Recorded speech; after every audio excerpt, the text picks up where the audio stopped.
Welcome to Cyber Espresso podcast, your quick shot of cybersecurity insights with industry leaders. I welcome today's guest, Morey Haber. Morey, welcome to our podcast. Thank you so much for having me today. So, Morey, I think we are living at the age of autonomous agents. Every company is investing, either they are building internally or outsourcing. Are we expanding the attack surface by introducing autonomous agents? Autonomous agents are absolutely expanding the attack surface. The whole promise of agent AI is to increase productivity and, in some cases, even remove the human workload.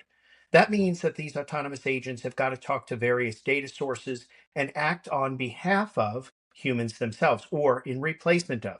They have connection to data sources, they have privileges, they're doing analysis, and ultimately they're storing data in places that we never expected, like on a local workstation. So, with the variety of connectors that are available, problems with honoring least privilege, and locations where data was never meant to be stored, i.e., potentially sensitive financial or human data, we've expanded the attack surface. That's in addition to the flaws that occur in agent AI by design. Because we're rushing so fast to deploy this technology, we're not honoring secure by design, and we're introducing vulnerabilities and other misconfigurations that can be attack paths in themselves. I think you're right. We are rushing it a little bit with excitement, maybe, but not really putting enough controls in place. But the truth is, AI, although it's not new, been around for many years, makes closer to the decision making in everything we do.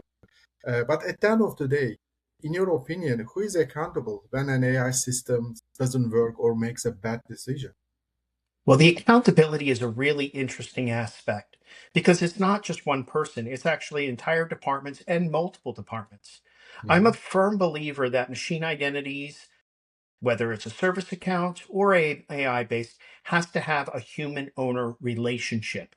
In other words, when there is a problem or needs an upgrade or a security patch, who is the human owner assigned to it?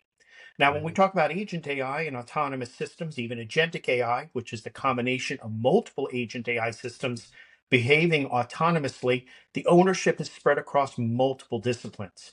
One, you have the solution owner itself, but you have the connectivity that it has, you have the governance. So when you put out these types of systems or design or deploy them in an organization, consider that the ownership is going to be multifactorial, owned by different groups, Yeah. some responsible for some disciplines, others responsible for others. But please do not deploy any of them without that ownership concept, because even when we have to go through end of life scenarios or testing scenarios for proof of concept, someone still owns removing them, else they could become attack paths in themselves. That's very true. So, in one of your recent posts, you quoted, your job is not to obey a checklist. Your job is to reduce risks in a way that enables the business. I Mhm. really like it. Can you expand on your thoughts, please?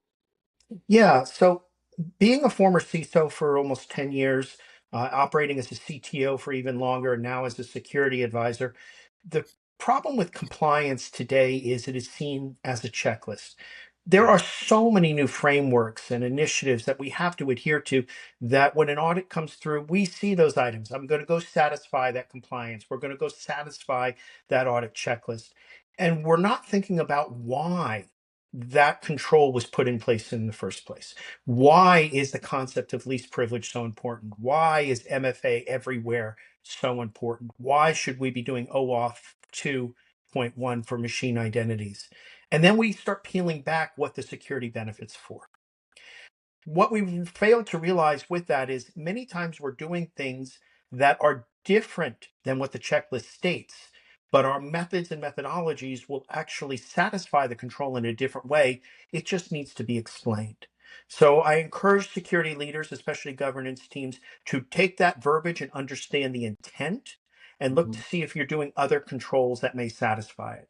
For example, in the concept of least privilege, Windows and Mac have administrator accounts and standard accounts, but there are other operating systems like Chrome OS that don't have that concept. So if you're deploying Chrome OS to a large group of end users, there is no concept of least privilege. You close the lid, you open it up, it reloads from secure firmware, and you're good.